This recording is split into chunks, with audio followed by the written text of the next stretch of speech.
নূরের রূপ নিয়া রব রূপ ধারণ কইরা তার ওই কাবার মধ্যে সেই রব বৈশা রয়েছে, সে তখন দিদার দিছে, ওই রবে দিদার দেয়।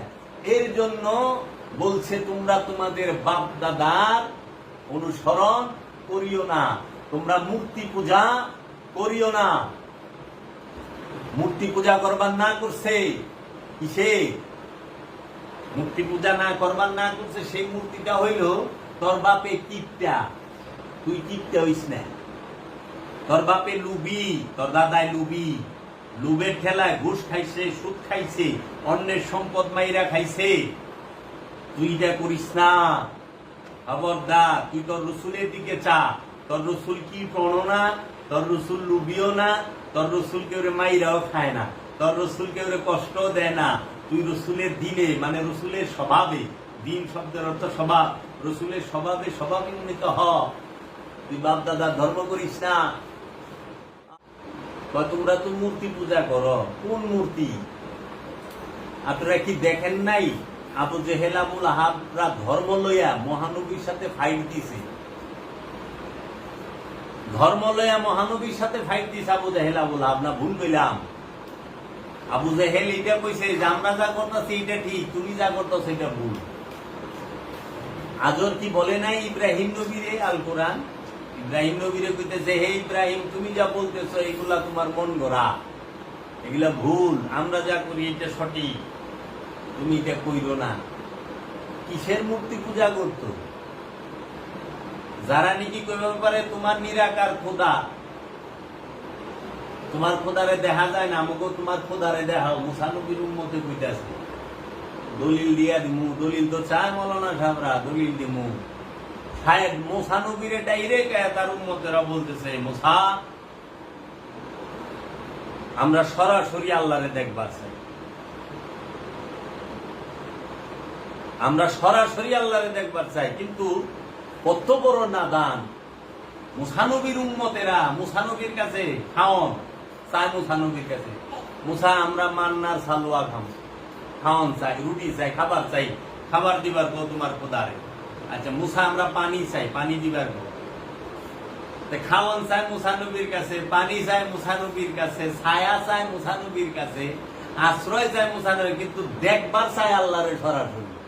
তখন কিন্তু কয় না মুসা তুমি আমাকে আল্লাহরে দেখায় দাও, আর আল্লাহরে আমাকে দেয় না। মুসা এখন আমরা আল্লাহরে সরাসরি দেব, বুঝে ঠেকায় যে হেনে ওখানে মুসার কাছে আহে, আর আল্লাহরে ডাইরেক্ট দেখবার চায়। কেন আল্লাহরে ডাইরেক্ট দেখবার চায়? কি কারণ? আপনি কি মনে করেন তাকে মাথা নাই? হ্যাঁ, ভয়ঙ্কর মাথা তাকে। আবু জেহেল, আবুল আহাব, সাহেবা, উতবা, এরা তাকে বাপ দাদার ধর্ম পালন করতো। বাপ দাদার ধর্ম কি জানেন? বন্দিহি কোরআন বলতাছে তোমরা তোমাদের বাপ দাদার ধর্মকে অনুসরণ করিও না, তোমরা আমার রসুলের দিনকে অনুসরণ করো। এই বাপ দাদার ধর্ম বলো মোল্লারা অপব্যাখ্যা করে, মোল্লারা অপব্যাখ্যা করে। আর যেগিনা নাকি ভণ্ড পীর, ভণ্ড যেগিনা হাজার কোটি টাকার মালিক, অনেক স্বপ্নে পীর হয়েছে, যারা বাড়ি গাড়ি করণের লেগে পীর হয়েছে, এই ভণ্ড পীরেরাও বলে এই কথা। তারাও বলে যে কি মূর্তি পূজা, এটা তাকে বাপদাদার ধর্ম। বাপদাদার ধর্ম কি জানেন? বাপদাদার ধর্ম পালন করো না, রসুলের দিনকে ধারণ করো। বাপদাদার ধর্ম কি জানেন? বাপের ধর্ম কি? অনুষ্ঠান। বাপদাদার ধর্ম কি? অনুষ্ঠান। আবু জেহেল অনুষ্ঠান ছাড়া ছিল, আবুল আহাব অনুষ্ঠান ছাড়া ছিল, সাহেবা অনুষ্ঠান ছাড়া ছিল, উকবা অনুষ্ঠান ছাড়া ছিল, জুলখাইশ অনুষ্ঠান ছাড়া ছিল, মুগিরা অনুষ্ঠান ছাড়া ছিল, ফেরাউন অনুষ্ঠান ছাড়া ছিল, সাদ্দাত অনুষ্ঠান ছাড়া ছিল, নমরুদ অনুষ্ঠান ছাড়া ছিল, সামরি অনুষ্ঠান ছাড়া ছিল। আমি তো দেখি তারা সবাই অনুষ্ঠানে আছে, প্রমাণ কোরআন দিচ্ছে। আর অনুষ্ঠানকে ছাড়তে পারে না। সেটা কি? বাপদাদার ধর্ম কিপটামি। এটা কার ধর্ম? আপনি যে কোন মূর্তি পূজা, মূর্তি কি কিপটামি করে?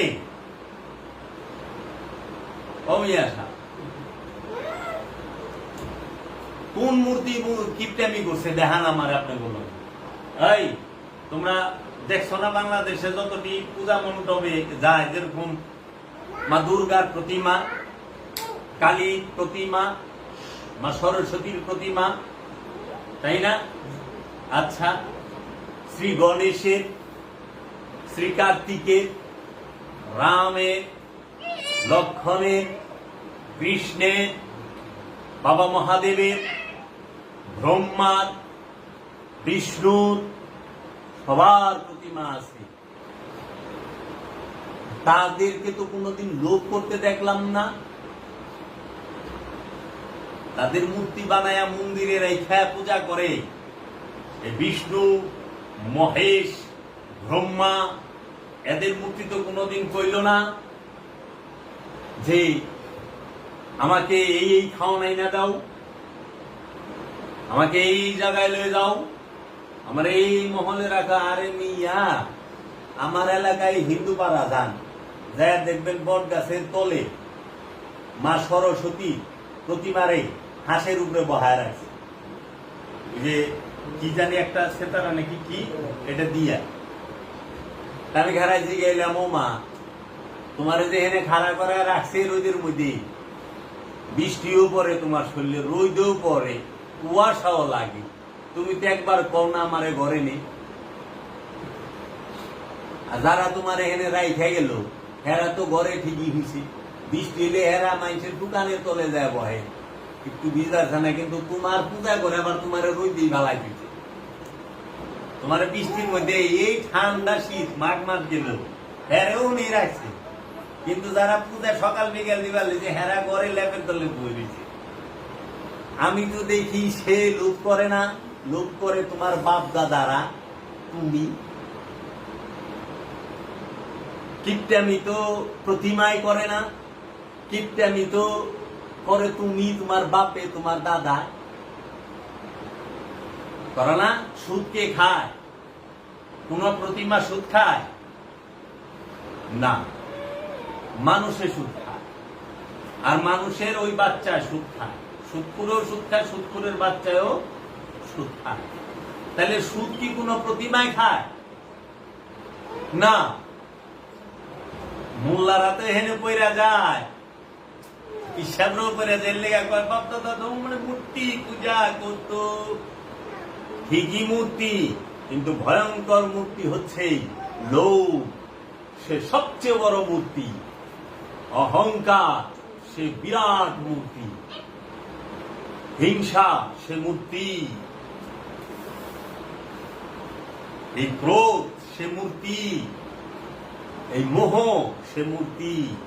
এই মায়া, সে মূর্তি। এই কামনা, সে অনেক বড় মূর্তি। আর এই মূর্তির পূজা, কাম, ক্রোধ, লোভ, হিংসা, মোহ, মাৎসর্য, এই 6 মূর্তি পূজা সারা পৃথিবীর সমস্ত মানুষগুলা করতেছে। আমানুরা না, মানুষেরা, ইনসানেরা, আমানুরা না। আমানুরা সেই মূর্তি থেকে সরে আসার কারণে তাদেরকে আমানু বলা হয়েছে, যে মূর্তির পূজা না কইরা তারা রসুলের কাছে ইমান আনছে, রসুলরে মানা শুরু করছে, রসুলের অনুসরণ শুরু করছে, আনুগত্য স্বীকার করছে। তখন তাকে কোরআন বলতেছে এরা আমানু, এরা মূর্তি পূজারক ন, আমানু। আচ্ছা, এই আমানু যখন একবারে মূর্তিগুলাকে ভাঙ্গা ফেলায় এবং মূর্তিগুলাকে মন্দির থেকে, এই যে হৃদয়টা হলো মন্দির, হৃদয়টা হলো মসজিদ, হৃদয়টাই কাবা, এই হৃদয় কাবা থেকে, হৃদয়ের মসজিদ থেকে, হৃদয় মন্দির থেকে যখন এই লোভের মূর্তিকে আমানু, রসুলের আনুগত্য দিয়া, রসুলের সাধনা দিয়া, রসুলের ধ্যান দিয়া ভাঙ্গা ফেলায়, একটা একটা কইরা 360টা মূর্তি থাকে প্রতিটা হৃদয় মন্দিরে। প্রতিটা হৃদয় মসজিদে, প্রতিটা হৃদয় কাবায়। এই হৃদয় কাবায় যখন 360টা মূর্তি থাকে, তখন একটা একটা কইরা আইনা মানু একটা একটা করে ভাঙে। এই সমস্ত 360টা মূর্তি ভাঙতে কারো 12 বছর লাগে, কারো 14 বছর লাগে, কারো 36 বছর লাগে। এই লাগার পরে যখন সমস্ত মূর্তি ভাঙা শেষ, তখন দেখে যে হৃদয় মসজিদে, হৃদয় মন্দিরে, ওই হৃদয় কাবার মধ্যে তার নূরের মুর্শিদ, তার নূরের রসুল, তার নূরের নবী হযরত মুহাম্মদ মুস্তাফা আহমদ মুস্তাফা সাল্লাল্লাহু আলাইহি ওয়াসাল্লাম নূরের রূপ নিয়ে রব রূপ ধারণ কইরা তার ওই কাবার মধ্যে সেই রব বৈশা রয়েছে। সে তখন দিদার দিছে, ওই রবে দিদার দেয়। এর জন্য বলছে তোমরা তোমাদের বাপ দাদার অনুসরণ করিও না, তোমরা মূর্তি পূজা করিও না। মূর্তি পূজা করবার না করছে কিসে? মূর্তি পূজা না করবার না করছে সেই মূর্তিটা হইল তোর বাপে কিপটা, তুই কিপটা হইস না। তোর বাপে লুবি, তোর দাদায় লুবি, লুবের ঠেলায় ঘুষ খাইছে, সুদ খাইছে, অন্যের সম্পদ মাইরা খাইছে। তুই এটা করিস না, খবরদার। তুই তোর রসুলের দিকে চা। তোর রসুল কি পড়ো না, তোর রসুল লুবিও না, তোর রসুল কেউ মাইরাও খায় না, তোর রসুল কেউ কষ্টও দেয় না। তুই রসুলের দিনে মানে রসুলের স্বভাবে, দিন শব্দের অর্থ স্বভাব, রসুলের স্বভাবে স্বভাবান্বিত হ। তুই বাপ দাদার ধর্ম করিস না। আর আপনি বিচার করেন, ওই তুই কার ধর্ম কর? বেটা তুই তোর বাপের ধর্ম কর, রসুলের ধর্ম। তাহলে তোমরা রসুলের ধর্ম করো না, বাপের ধর্ম করো। বেটা রসুলের ধর্ম, রসুলের ধর্ম যে করে তার শরীরটা রসুলের জ্ঞান নাইব। বাবা জাহাঙ্গীরের দিন যে গ্রহণ করছে, তার শরীর দিয়া, তার স্বভাব দিয়া, তার কথা দিয়া, তার দৃষ্টি দিয়া, তার ভাষা দিয়া বাবা জাহাঙ্গীরের জ্ঞান নাইব। ওই যে জ্ঞান নাইতাছে বাবা জাহাঙ্গীর, যার না ফুল যেহেনে থাকে, ফুল দিয়ে যেহেনে থাকে ওনটা কি জ্ঞান আয় না? অনেক সব ফুলের কি এক গ্রান না? গোলাপ ফুলের সম্বন্ধে গেলে গোলাপের গ্রান পাবি, বেলি ফুলের সম্বন্ধে গেলে বেলি ফুলের গ্রান পাবি। অনেক বেলি ফুলের সম্বন্ধে এটা যদি গোলাপের গ্রান চাষ হইব না, রজনীগন্ধার শরীর দিয়ে রজনীগন্ধার গ্রান পাওয়া যাইব। তাহলে যে ফুল সে ওই গ্রানই দিব। আচ্ছা, লুবির সম্বন্ধে গেলে লুবের গ্রান পাবি। দেখিস তোকে আত্মীয় স্বজন তোকে এলাকার মধ্যে আছে লুবি বয়ে রয়েছে, আহের সামনে যাবি দেখবি তুই বহা মাত্র লুবের গল্প উঠাই দিস, তখন বুঝবি কবি যে আমি আপনার শরীরের থেকে লুবের গ্রান পাইতেছি। বুঝছাস? আল্লামা ইকবাল একটা কিতাব লিখছে প্রথমে, সেই কিতাবের নাম হইল শিকওয়া। শিকওয়া মানে অভিমানে সে রব্বুল আলামিনকে কিছু প্রশ্ন করছে, জিজ্ঞাসা, শিকওয়া। তখন দেওবন্দ মাদ্রাসার অনেক হাজার খানিক মৌলবী মিলা এই পাকিস্তানের আল্লামা ইকবাল, তাকে এই হুসাইন মাদানি, এরা সবাই সহ আসাদ মাদানি, এরা সবাই মিলা 1000 এরকমই, তাদের মধ্যে বড় বড় মুফতিরা মিলা কাফের ফতোয়া দিছে আল্লামা ইকবাল। যখন ওনার সামনে গেছে তখন ওনাদের যে লিডার মাদানি সাহেবরা আল্লামা ইকবাল বলছিল ইচে বু, ফার্সি ভাষা ইচে বু আবুল হাবিস। ইচে মানে পাই, বু মানে গন্ধ, গ্রান। আবুল হাবিস, আবুলা আপনার শরীরের থেকে আবুল হাবের গ্রান পাইতেছে। লুবির শরীর থেকে লুবির গ্রান। মূর্তি পূজারক, হিন্দুরে বানায় মূর্তি পূজারক, হিন্দুরে বানায় মূর্তি পূজারক। কিন্তু আল্লাহ বলতেছে আমি আদ এবং সামুদ জাতিকে সমূলে ধ্বংস করে দিছি। কিসের অপরাধে? মূর্তি পূজার অপরাধে। আদ জাতি এবং সামুদ জাতি, দুইটা জাতিকে আল্লাহ ধ্বংস করে দিছে। আর কওমে লূত, লুতের জাতিরে ধ্বংস করে দিয়েছে সমকামিতার কারণে। এখন মাদ্রাসায় শুরু হয়েছে না কওমে লুতের কারবার। এমন কোন সাপ্তাহ নাই যে এক খবর আহে না ফেসবুক আর চ্যানেলে। কেন? এটা আগে আরো বেশি আসছিল। আগে তো সোশ্যাল মিডিয়া ছিল না, কিন্তু কিছু এলেই ছবি দিয়ে দেয়। এই কওমে লুত এক ধ্বংস করে দিয়েছে। কোথায় জানি কবে আমাকে ধ্বংস করে রে। কওমে লুত যে খেপা খেয়েছে। কওমে লুতের ঘটনা লয়ে আমি একটা বয়ান করব। আর আমি যেটা ধরি গবেষণামূলক, তথ্যমূলক এবং বিশ্লেষণমূলক, যে দেখেন কওমে লুতের সাথে আপনি মিলে কিনা। আদ আর সামুদ জাতিকে মূর্তি পূজার অপরাধে ধ্বংস করে ফেলাইল। সেটা কোন মূর্তি? সেটা কি বস্তু জগতের মূর্তি না মনোজগতের মূর্তি?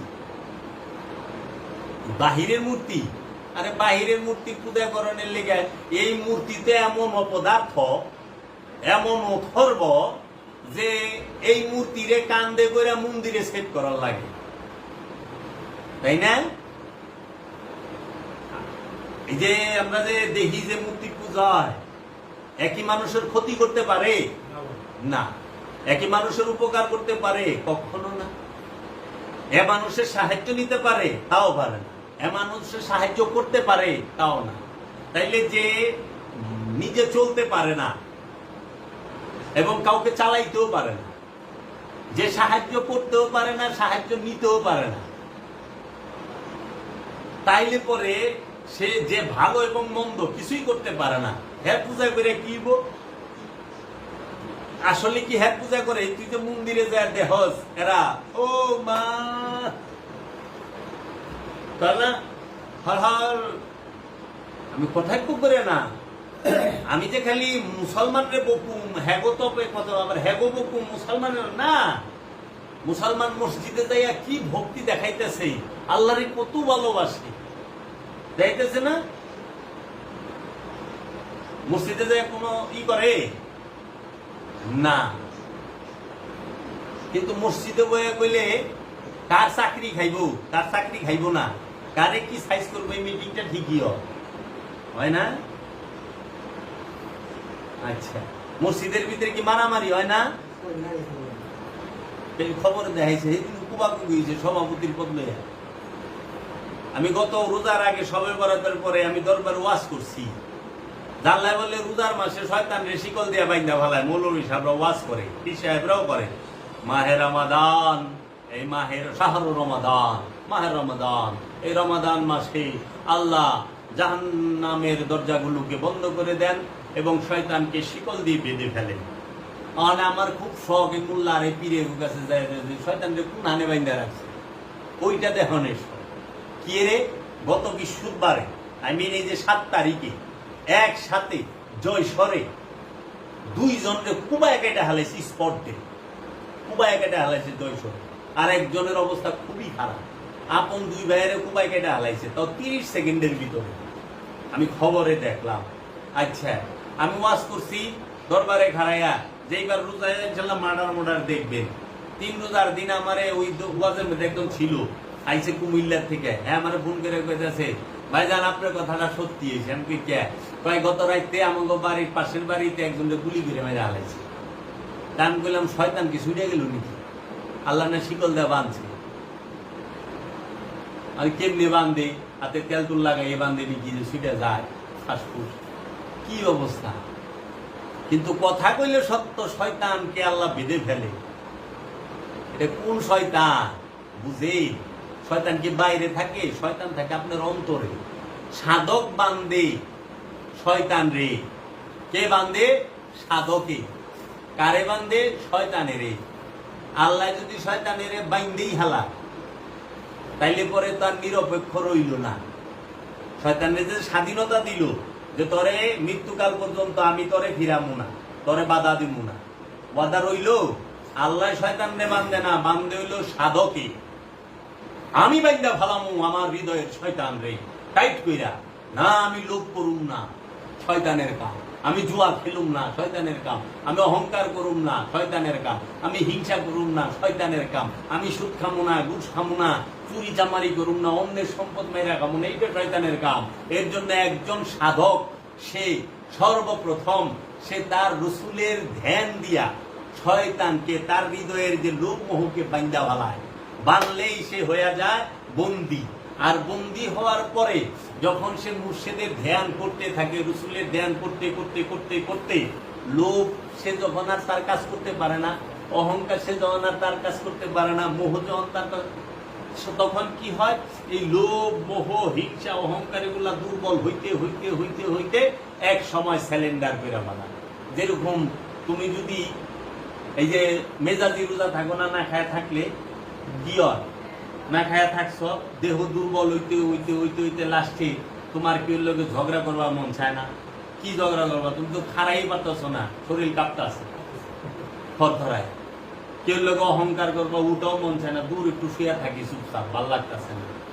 কেন? শরীরটা দুর্বল, চাপা বেশি চলবো না। কি রে, শরীরের শক্তি থাকলে সে কথা কইবে, শরীরের গুলকুজ গেছে কইবে, কথাই নয়। ওই যে রুগী যারা তারা কথা কয়, চুপচাপ হয়ে থাকে। রুগীরা যদি খালি কথা কইতো, ডাক্তাররা হসপিটাল থেকে পাগল হয়ে বেরিয়ে যেত। ডাক্তাররা সুস্থ থাকে এর লেগে যে রুগী কথা কয় না। এলে পাগলা গারতে দেখবা পাগল বেশি থাকে, ডাক্তার কম থাকে। দেখো, কারণ ডাক্তার বেশি পাগলা গারতে থাকলেও পাগল হয়ে যাবে, কারণ পাগল প্রচুর কথা কয়। বুঝছ, পৃথিবীতে সবাই পাগল, আমিও পাগল, আমি প্রচুর কথা বলতেছি।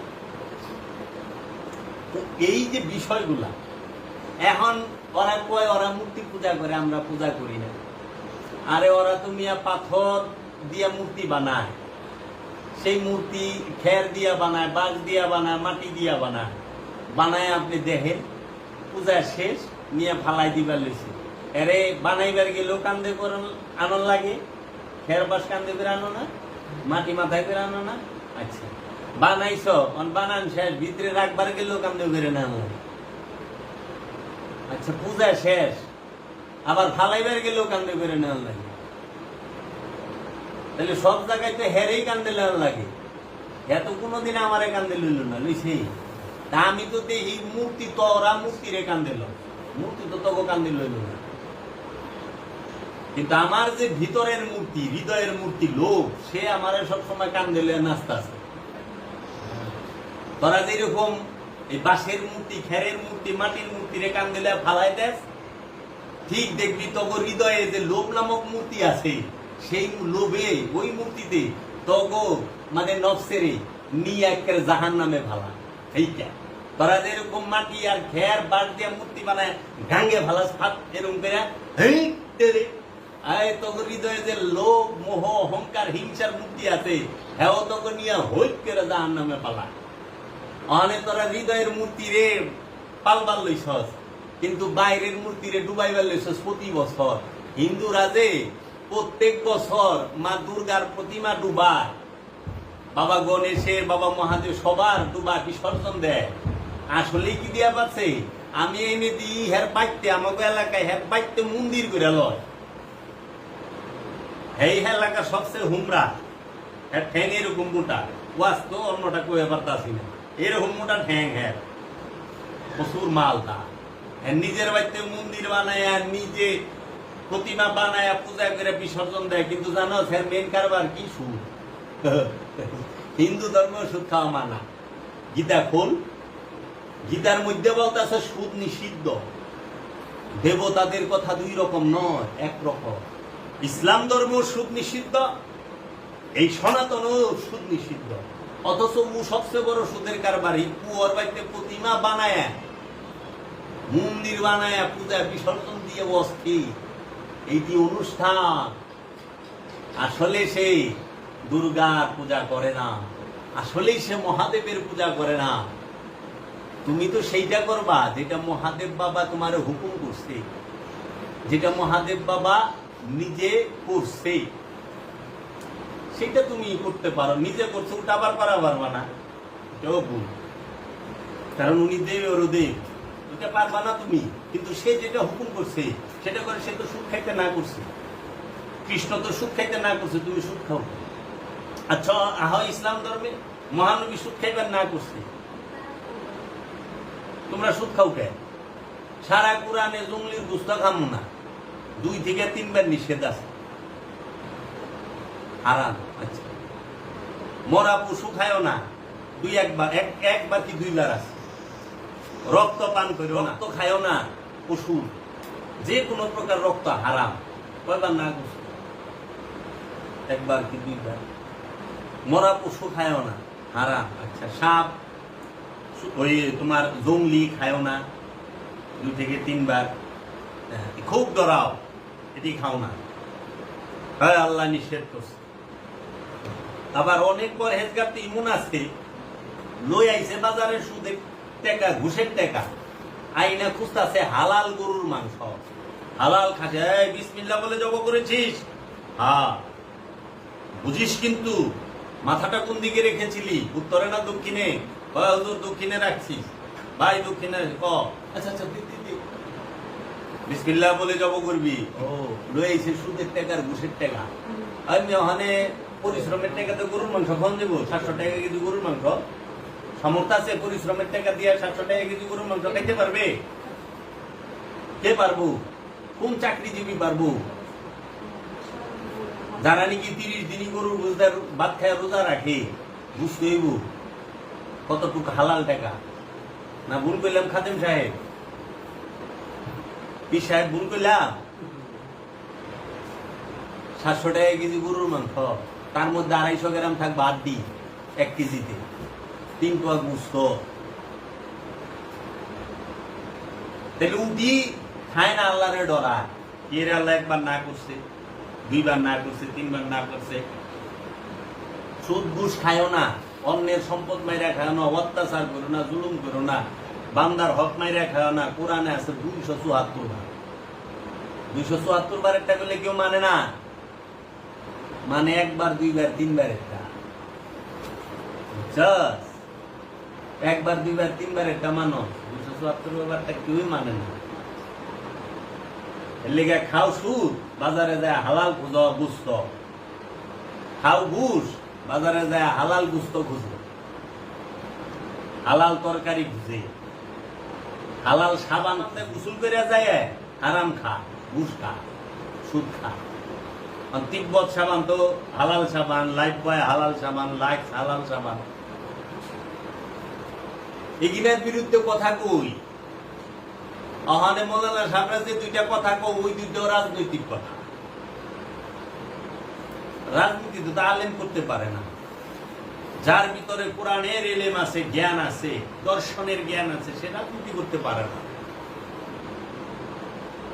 সে মানুষের কল্যাণ করতে পারে, উন্নতি করতে পারে, রাজনীতি করতে পারে না। কল্যাণ আর উন্নতি আর রাজনীতি এক না। বাবা জাহাঙ্গীর বলছে ফকিরের লেগে রাজনীতি হারাম। তাহলে আজকে মূর্তি পূজা মানুষ সবাই করতেছে, লোভের পূজা কে না করে? হয় তার ফ্যামিলিতে নাই, আমার ফ্যামিলিতে নাই, আমার চাচা ফুফু মামু খালু এরা লোভের পূজা করে না। শালা সুমন্দির শ্বশুর বাড়ির মানুষ করে না, অহংকার করে না? করে তো। আসল মূর্তি হচ্ছে এইটা। আশ্চর্য ব্যাপার দেখেন, জাগনিকি একটা পাথরের মূর্তি দেখলে, মাটির একটা মূর্তি দেখলে জাগনিকি অনেক সমস্যা হয়ে যায়। তাও মানব আকৃতিতে, পশুর আকৃতিতে দেখলেই সমস্যা হয়ে যায়। তারা কতখানি হিংস্র, কামগ্রস্ত। তোর ভিতরে যদি খান্নাসরূপী শয়তান না থাকে, তাহলে পরে যে মঞ্চে হ্যাঁ তোর সামনে বিবস্ত্র হয়ে খাড়ায় থাকবে, তোর কিচ্ছু যায় হয় না। আবার যদি খান্নাসরূপী শয়তানকে নিজের ভিতর থেকে তাড়িয়ে দেয়, সেই আল্লাহর ইচ্ছা করলে পোশাক রাখতেও পারে, নাও রাখতে পারে। তাকে বলা হয় মজ্জু। আল্লাহর মজ্জু বলি সারা পৃথিবী ভরা সব জায়গায় আছে কম বেশি। যা দেখো তাদের শরীরে সুতাও নাই, সবাই তার দিকে চায়া রয়েছে। হ্যাঁ, কেউ দিকে চায়া নাই, কে দেখলো, কে হাসলো, কে কি করলো, হুনারও সময় নাই। দেহারও সময় নাই, উত্তর দেওয়ারও সময় নাই। তুমি কি একটু বুঝো না এই মানুষটাকে তুমি এত টিটকারি তাচ্ছিল্যের ভাষায় কথা বলতেছো, সে তোমাকে পাত্তাই দিতেছে না, সে শুনতেও আছে না, বুঝো না কিছু? তুমি তার দিকে চায় রইছো, সে তোমাকে একবার ওখানে ওই কি রে চায় রইছ, হ্যাঁ মতো মাছ হালে বয়ে রয়েছে, মাছ হালে আকবাল রয়েছে, হ্যাঁ মতো আছে চুপচাপ। তুমি যে ঘোর ভাবে তাকে দেখো তো, সে কারো ক্ষতি করে কিনা পাইবা না, সে কারো উপরে জোর জুলুম করে কিনা পাইবা না, না করে না। আর তুমি যে পরহেজগারি দেখাইবে লইছ, তোমার মধ্যে সবই তো হিংস্রতা। তুমি তাকে দেখতেছ হিংস্র নজরে, হিংস্র নজরে দেখতেছ। এগুলো বললো না, নিজে মানুষ হও। এই জন্য বাবা নজরুল বলছে, মোল্লা তুমি শোনো, নিজের পাপের পাল্লা বাটখারা দিয়ে অন্যের পাপ কেন মাপো। ভোগী তুমি শোনো, ভোগীরে কইছি। মোল্লা কারে কয়? সব ধর্মে মোল্লা আছে। মোল্লা আর আলেমের মধ্যে আসমান জমিন তফাৎ। মোল্লা হইল যারা ধর্মান্ধ, আলেম না। আলেম সে তো জ্ঞানী, সে শিখা, যে বিদ্যান, তাকে আলেম বলা হয়। আলেম কখন উগ্র হইতে পারে না, উগ্র হয় মোল্লা। ধার্মিক হও, ধর্মান্ধ হইও না। ধার্মিক আর ধর্মান্ধ দুইটা এক না। ধার্মিক হচ্ছে সে যে ধর্ম কে দিনকে নিজের মধ্যে ধারণ করে, সে হলো ধার্মিক। আর ধর্মান্ধ সে যে তার ইচ্ছাকে ধর্মের উপরে চাপায় দেয়, সে হলো ধর্মান্ধ। ধর্মান্ধ হইল না, ধার্মিক হও। মানুষ হইতে অনেক সময় লাগবে। মূর্তি পূজার থেকে বাইরেও না। আমি যদি এই মূর্তি পূজা লাত মানা তুজা খবল লিখছু মাকাসু কারে কইছি, এগুলো তো আরবিতে। সনাতনে আনো, বাইরে যাব, বাংলায় আনো। কাম ক্রোধ লোভ হিংসা মোহ মদ মাৎসর্য সব অহনে তো রেডিমেড পিছা বয়ে জায়গা। পীরগিরি করবার মন চায়, কিন্তু নিজের শুধরাইবার মনে চায় না। ভোগী পীর হইতে পারে না, আর পীর ভোগী হয় না। ভোগ আর উপভোগ অনেক তফাৎ, তাইলে রসুলের কাছে যাইতে হয় নিজের স্বভাবের পরিবর্তনের জন্য। পীরের কাছে যাইতে হয়। এখন পীরের কাছে যায় স্বভাব পাল্টাইবার লেগে না, অভাব অনটন দূর করবার লেগে, সংসারের উন্নতির লেগে পীরের কাছে যায়। সংসারের উন্নতির জন্য পরিশ্রম করতে হয়। প্রচন্ড পরিশ্রম করো, মেহনত করো, সংসারের উন্নতি হবে, ঘর বাড়ি হবে, চাকচিক্য হবে। মেহনতে পরিশ্রমে উপার্জন করো, পরিশ্রম করে মেহনত করে। তাই এর লেগে সংসারের উন্নতি করতে হলে পরিশ্রম করতেই হবে, মেহনত করতেই হবে, কর্ম করতেই হবে। আর স্বভাবের উন্নতির জন্য যাইতে হয় রসুলের কাছে, পীরের কাছে। রসুলের স্বভাবের উন্নতি চাও, যে মানুষের স্বভাব থেকে রসুলের স্বভাবান্বিত হবে। জিনের স্বভাব থেকে, প্রতিটা মানুষের স্বভাব জিনের, প্রতিটা মানুষ জিনগ্রস্ত, কিন্তু রসুল জিনগ্রস্ত থাকে না। আর যে জিনগ্রস্ত সে রসুল না, আর যে রসুল সে জিনগ্রস্ত না। যে ওলি সে জিনগ্রস্ত না, আর যে জিনগ্রস্ত সে ওলি না। এই জন্য বলছে কোরআন যে তোমাদের সাহেব জিনগ্রস্ত নয়। এই জিন কি বুঝো? এই জিন হচ্ছে এই কামনাকে, খান্নাস রূপী শয়তানকে বলা হয়েছে জিন, কারণ শয়তান জিন হইতে পইল যায়া সূরা হিজর পইল, সূরা নাহল পইল, সূরা বাকারা পইল, দেখো পাইবা যে শয়তান হচ্ছে জিন হইতে। এই জিনকে মুসলমান করে, তাইলে মুসলমান হইবা। এর লেগে জিনের স্বভাব থেকে কি হইতে হয়? মুমিনের স্বভাবে নিজেকে স্বভাবান্বিত করতে হয় রসুলের স্বভাবে। যখন মানুষ জিনের স্বভাব থেকে, মানুষের স্বভাব থেকে রসুলের অনুসরণের মাধ্যমে সত্যের প্রসঙ্গে দলিলের গুরুত্ব এবং কোনটাকে আমরা দলিল হিসেবে গ্রহণ করতে পারি। আসসালামু আলাইকুম রহমতুল্লাহ। ধন্যবাদ মুশফিক ভাইকে যে আজকে একটি সুন্দর বিষয় সম্পর্কে আমাকে প্রশ্ন করেছেন, যে দলিল মানে তথ্য, যে প্রমাণ, তাই না? তথ্য কি সত্য? আর সত্য কি কখনো তথ্য? সত্য তো তথ্য না, আর তথ্য সত্য না। মানে কোনটা? চাক্ষুষ সত্য যেটা। এখন আমি দেখলাম এই বোতলে পানি আছে, এটা চাক্ষুষ সত্য, দেখছি। 10 মিনিট পর আপনার সাথে আমার বাহিরের রাস্তায় দেখা হইল, আমি আপনাকে বললাম বোতলে আধা বোতল পানি দিয়ে খাইলাম, আর আধা বোতল কে খাইল? তাই আপনি ওই রাস্তায় বাহিরে এইটা কি পাইলেন? তথ্য পাইলেন, কিন্তু সত্যটাকে বলে আপনি দেখলেন না, সত্যের একটা তথ্য পাইলেন। সত্যটা আমি দেখা গেছি, এর জন্য আমার আর তথ্যের প্রয়োজন হয় নাই। যখন আমি সত্য দেখছি, এই সত্য দেখার পরে আমি আপনাদের তথ্য দিছি। সত্য না দেখলে তথ্য দেওয়া যায় না, দলিল দেওয়া যায় না। কিন্তু বড়ই দুঃখের বিষয়, এখন অন্ধরা, কানারা না দেখেই দলিল দিতেছে। আপনি কই পাইলেন? অমুক হুজুরে, অমুক লেখকে, অমুক গবেষকে, অমুক আল্লামায় কইছে, এর কিতাবে এত। আচ্ছা, উনি কই পাইল? উনি আবার লিখছে অমুক আল্লামা, অমুক গবেষক, অমুক লেখক উনি কইছে। কই পাইল? বলছে অমুক অমুকে, অমুক অমুকে, কালা কালা, এরকমও বলে। তো এই যে যারা বলতেছে, এরা একজনও সত্যকে দেখে নাই, এদের কাছে তথ্য পৌঁছাইছে।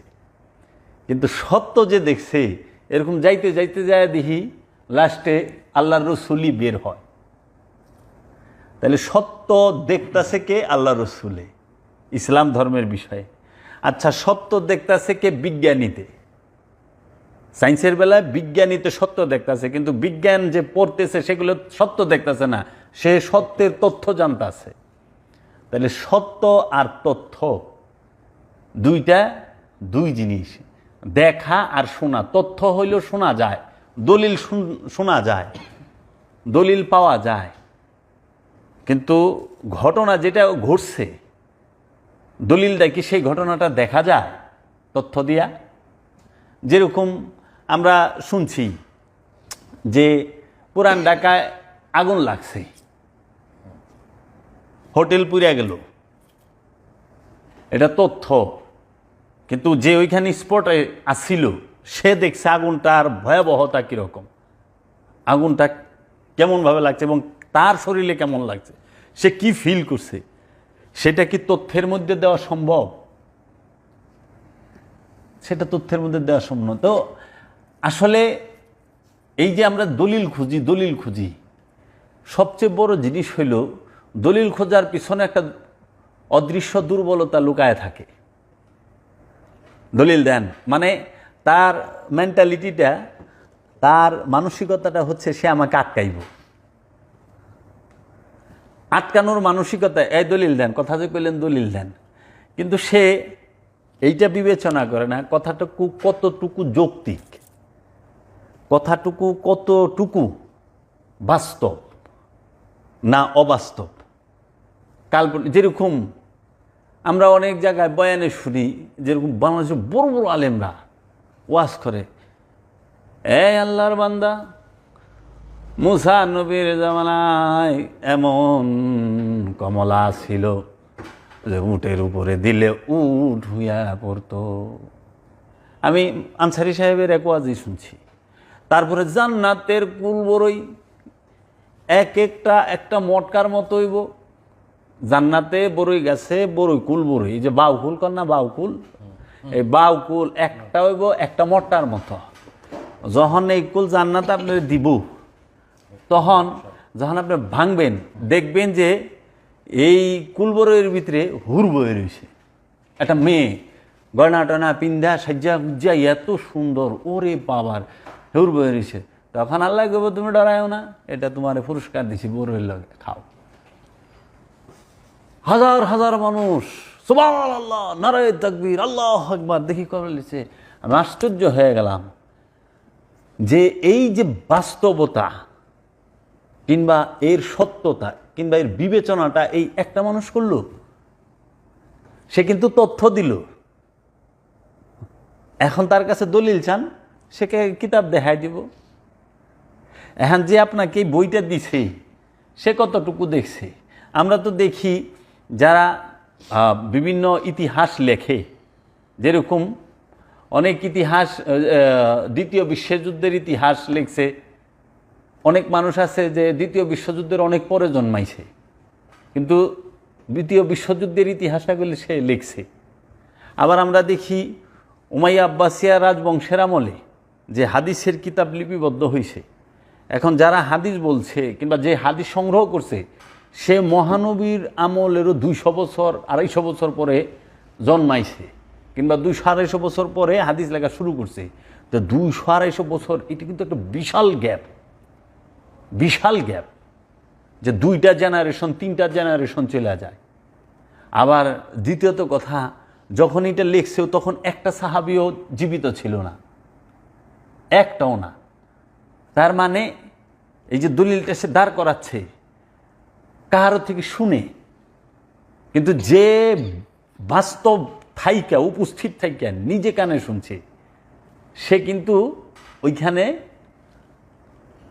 নাই, তার লাগুর পায় নাই।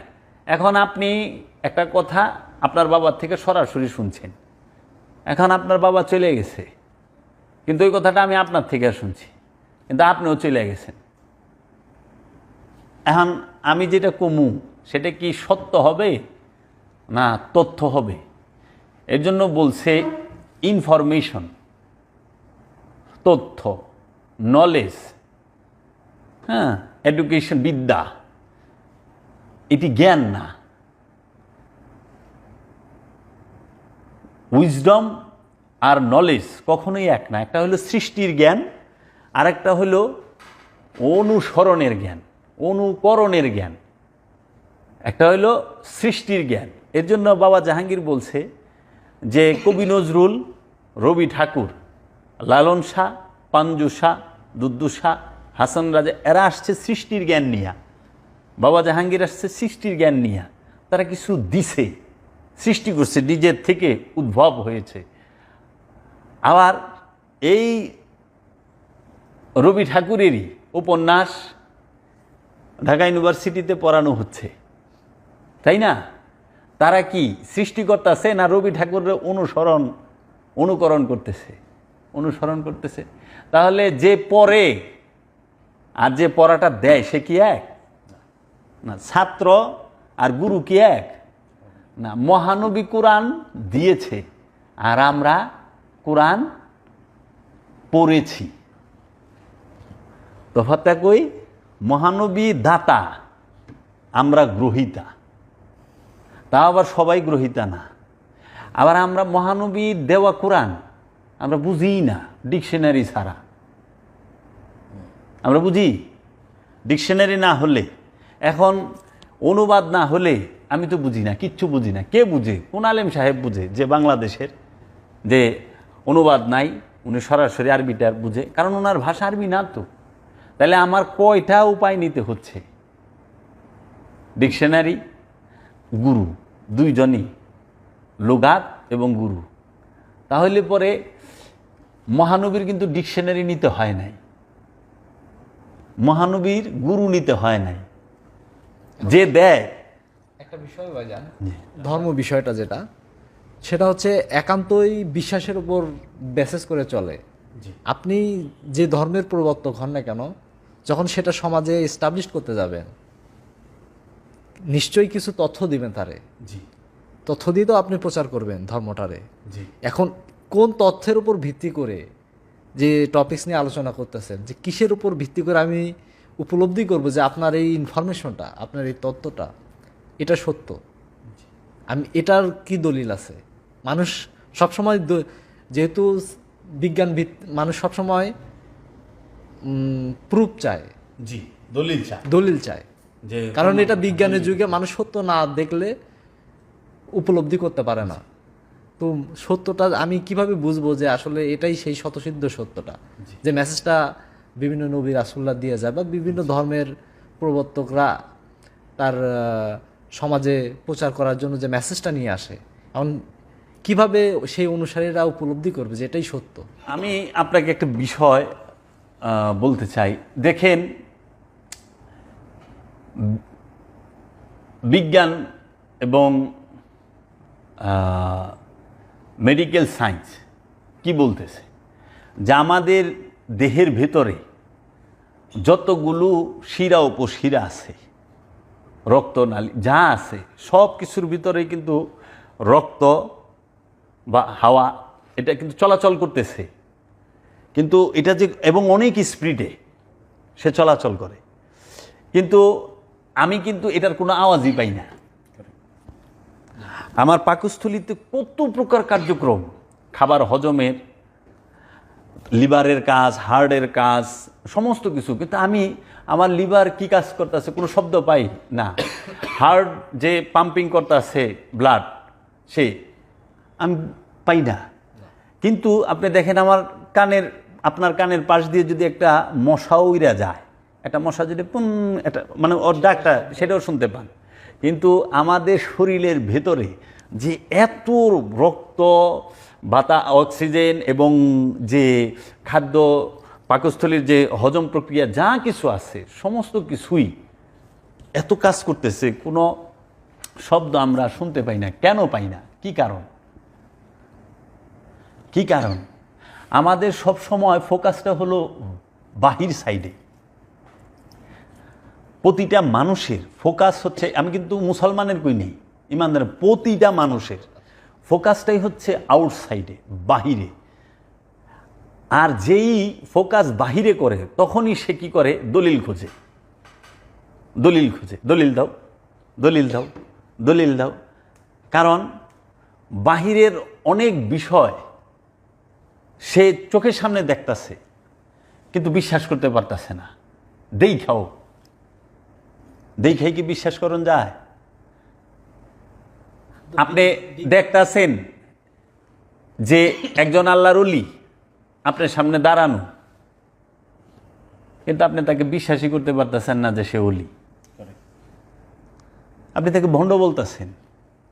আবার একজন বাটপার, লম্পট, সে লেবাস দেরা দাঁড়ায় রয়েছে, আপনি তারা লম্পট এবং বাটপার বিশ্বাসই করতে চাচ্ছেন না, আপনি তাকে একজন ভালো মানুষ বলে আখ্যায়িত করতেছেন। তাহলে আপনি দেখলেই যে বিশ্বাস আনবেন এবং দেখলেই যে বিশ্বাস করবেন সেটার কোনো না। কিন্তু দলিল সবসময় লাগে যারা অনুমানে চলে, তাদের অনুমানে যারা চলে, অনুমানের উপরে তাদের দলিলের প্রয়োজন হয়। যাদের নিজের উপরে আস্থা নাই, যার কাছে নিজের ভেতরের খবর নাই, তার কাছে দলিলের প্রয়োজন। যেরকম, আচ্ছা, আপনার নফস সম্পর্কে আপনি কি জানেন যদি একজন আলেমকে জিজ্ঞেস করেন? কিসের নফস? হ্যাঁ, নফস আমি, আচ্ছা, নফস মৃত্যুর স্বাদ গ্রহণ করতে বলেছে। হ্যাঁ, তো নফস সম্পর্কে আল্লাহ এত কিছু বলল, আপনি কে বলেছে এত কিছু বলেছে? কি বলেছে? আচ্ছা, নফসকে চিনতে হবে, ধ্যান করতে হবে, সাধনা করতে হবে। এই কোথা থেকে আসছেন আপনি? আমাকেই বলা হয়েছে। কোথা থেকে আসছেন? এটা তো হিন্দুয়ানি কথা, কোথায় পেলেন আপনি?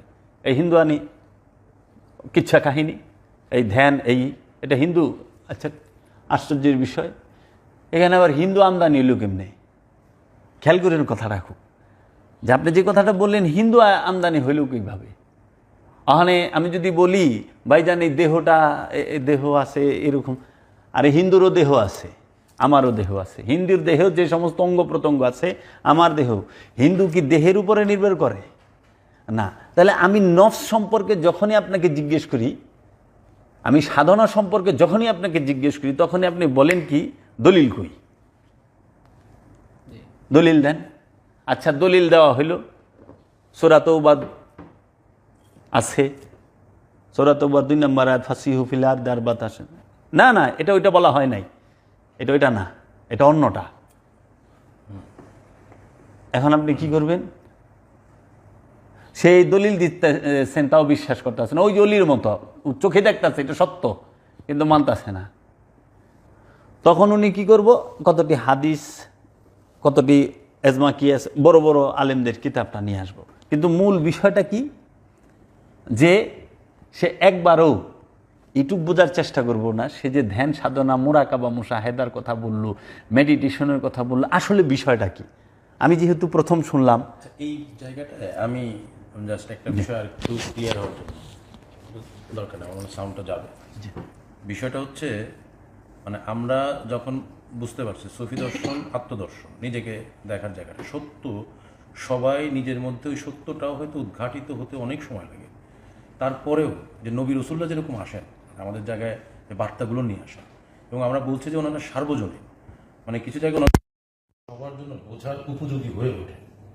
আচ্ছা সেটা যদি আমরা বুঝি, তাহলে যে দলিল মানে সত্যি নিজের আত্মদর্শনটা আসলে সবাই পেয়ে যাচ্ছেন, তাহলে সাধারণের জন্য জেনারেলিও কি এরকম কিছু দলিল কি আসলে মানে যেটা বোঝার উপযুক্ত, বোঝার উপযোগী? যে আমার অনেক সময় আছে না যে আমি আত্মদর্শন করতে গেলে তো একটা লম্বা সময়, জি জি, মানে চট করে আমি এমন না যে আমি 40 দিনের একটা মোরাকাবা করলাম কিংবা 120 দিনে আমি কামাই হয়ে গেলাম, সবকিছু জেনে ফেললাম।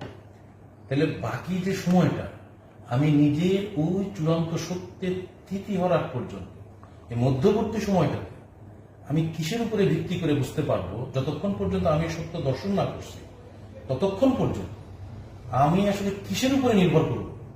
মানে সেই হিসেবে যদি আমরা বলি যে দলিল মানে ওইটা আসলে কোন দলিল, ওইটা আসলে কোন দলিল, কিংবা যদি কোনো কিতাবও হয়, মানে এরকম বইও হয়, যেমন ওই হাদিস গ্রন্থের ব্যাপারে যে সিয়াসিটা, হাদিসের অনেক গ্রন্থ আছে, বা যেহেতু বলা হচ্ছে এই 6 জন ইমাম অনেক বেশি পরিশ্রম করছে, ওনাদের জন্য ওনার একটা মানদণ্ড বানানো হয়েছে মন্দের ভালো হিসেবে দিয়ে, আচ্ছা আপাতত এইটা মানা যায়, অন্যদেরকে আমরা মানব। তো এই যে মানবো, এইটা আসলে এই নির্ধারণটাও কে করতে পারে? এটা কি দুনিয়ার মানুষ ভোটাভুটি করে আমরা কি নির্ধারণ করতে পারি যে না আমরা সবাই মিলে ভোট দিলাম, হ্যাঁ এটা আমরা দলিল হিসেবে আমরা আজ থেকে গ্রহণ করলাম, এটা কি অ্যাকসেপ্টেড কিনা?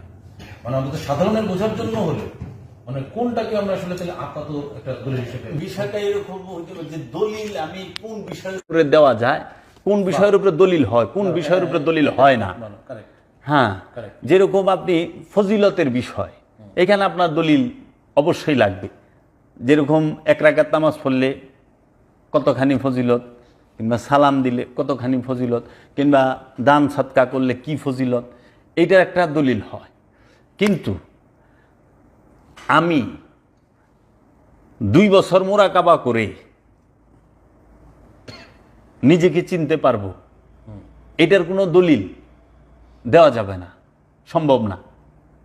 কারণ দৃশ্যমান যে কোনো বস্তুর দলিল হয়,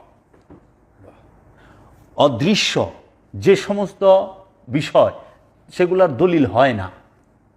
আর দলিল দিলেও এটা কাজে না। দৃশ্যমান যেরকম ইতিহাস, ইতিহাস তো একটা দৃশ্যমান বিষয় চলে গেছে সেইটা।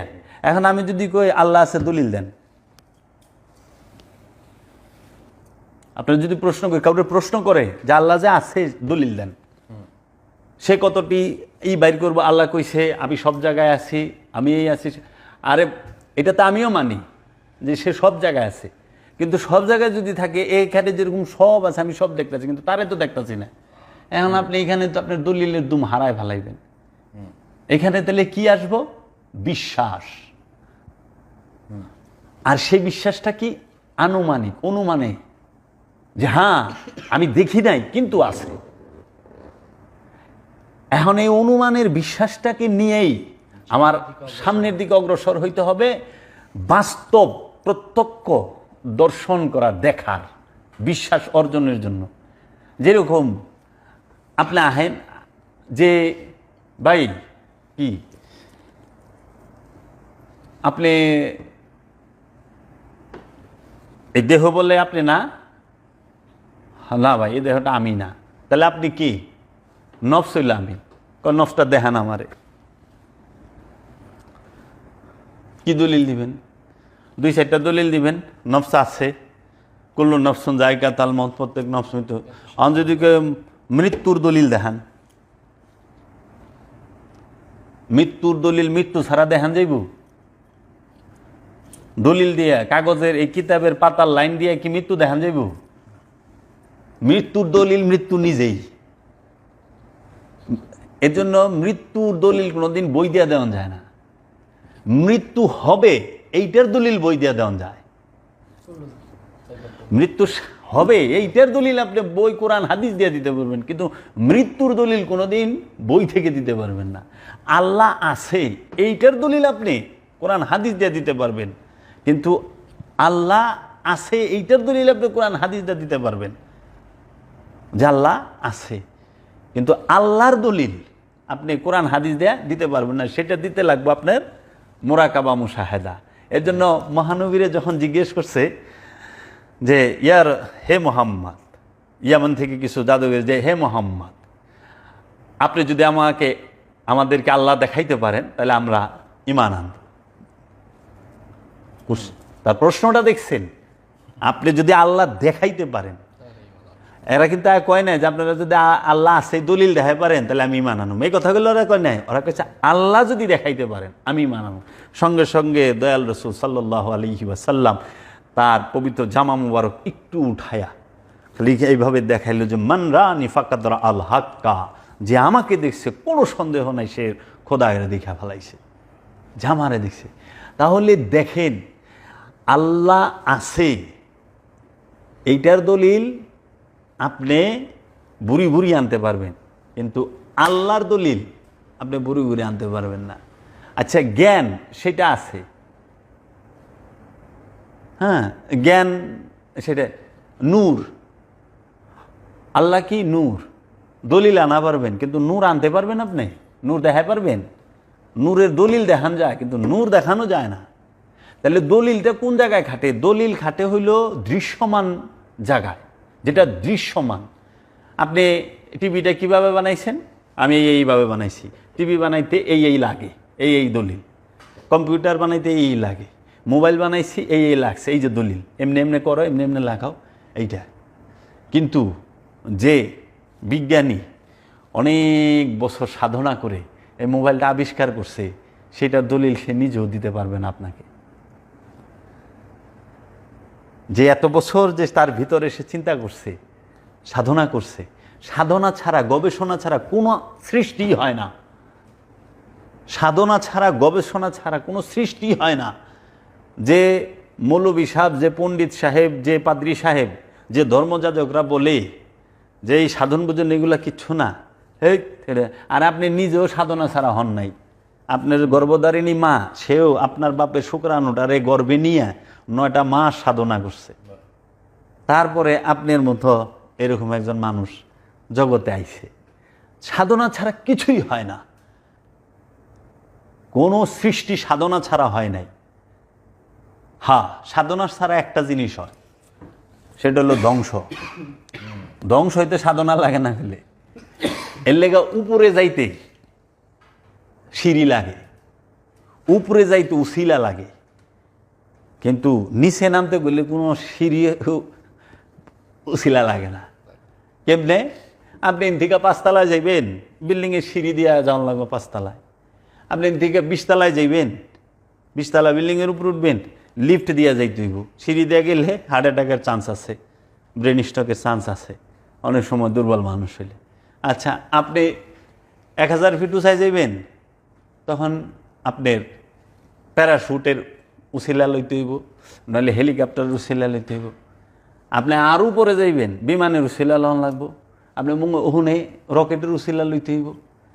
আর যদি মনে করেন আপনি আসমানে গেছেন বিমানে, চাইলেন একটু নিচে নামবেন, কোনো উসিলা লাগবো? দরজাটা খুললো, ধাক্কা দাও, চেরায় নিচে আয় পারবো। কোনো উসিলার দরকার নাই।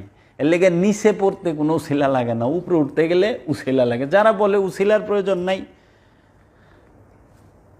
তারা বুঝতেই বুঝে নিচে যাইতেছে, আর যখনই বলবো যে উসিলা লাগবো তখনই বোঝা যাবে উপরে যাইতেছে।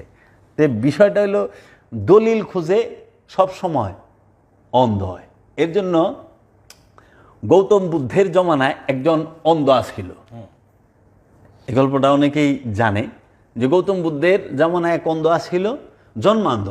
তখন তার কিছু বন্ধু আছিল, একই সাথে ছোট থেকে বড় হয়েছে। তো বড় হয়েছে পরে একসাথে বই রয়েছে। একদিন কইতেছে এক বন্ধু যে আজকে সূর্যটা যে উঠছে না, একদম রোদি খো করতেছে সব স্পষ্ট। তো ওই অন্ধ কয়, হেই কেরা কইছে সূর্য উঠছে? কে কইছে সূর্য উঠছে? আচ্ছা সূর্য উঠে নাই। তখন যে গেলে চোখ আলা, অন্ধ না, 3-4 জনে কারণ আজকে সূর্য উঠছে। কি সূর্য? সূর্যই তো নাই, উঠবো কই থেকে? কারণ সূর্য আছে, সূর্য এরকম বড়, সূর্য এরকম লাল, সূর্যের অনেক তাপ দে। তখন কইছে তুই যদি পারস, যে তুই যে কস আর সূর্য উঠছে, রোদ উঠছে, রোদ আমারে ধইরা দেখা। আজকে নিয়ে গেছে, ও করলে দেখতেছে রোদ আছে। অন্ধ ইমন প্রশ্ন করছে যে যে বাস্তব দেখছে হ্যাঁ আটকা গেছে। খেয়াল করেন কথাটা, যে ওই রোদ যা আছে আমি বিশ্বাস করি না, যদি রোদ থাকে তাহলে তুই আমারে ধৈর্য দেখা। আহলে কেমনি ধৈর্য দেখাবে? রোদ ধরন যায়, আলো ধরন যায় না। কয় তাহলে এক কাম কর, ধরা যখন পারবি না তাহলে আমার সোয়াইয়া দেখা, তাই আমি বিশ্বাস করি। মানে অন্ধের প্রশ্নের কাছে চক্ষুমান করে আটকে গেছে, ইয়া খোদা কি করি? তখন সে বলতেছে যে না, রোদ আছে কিন্তু সোয়ান যায় না। কয় তাও বিশ্বাস করি না। তাহলে এক কাম কর, তোরা যখন দরায়ও দেখা পারলি না, সোয়াইও দেখা পারলি না, তাহলে আমারে সাত দিয়ে দেখা, জিবলা দিয়া চাকায়া দেখা। যেমন জিবলা অনুটাও তো সম্ভব না, আমরা রোদ জিবলা বাইর করলে কি হইব? চাকা মানে কি করব? এই 3 দৃশ্যমান দেখনেওয়ালা, দেখেন সত্য জানলেই যে আপনি অন্ধের লগে পারবেন তা কইলে না। এই 3টা গুলো অন্ধের লগে পারে নাই। তো এখন অন্ধ কইতেছে আমি তো গোটা মানি না, সূর্য ওঠে নাই, কোনো রোদ মইদ আলো মালো কিচ্ছু নাই, তোরা মিশা কথা কস। এখন এই 3টা তো সহ্য করা পারতেছে না, এত বড় অপবাদ। আমরা দেখে কই আছে ও অন্ধ কয় না, তো লয়ে গেছে। এমন সময় গৌতম বুদ্ধ এক রাস্তা দিয়ে যেতেছে, তো ওই ওনাদের সামনাসামনি পড়ছে গৌতম বুদ্ধ। তো সবাই তো গৌতম বুদ্ধরে মানে দেবতা হিসেবে।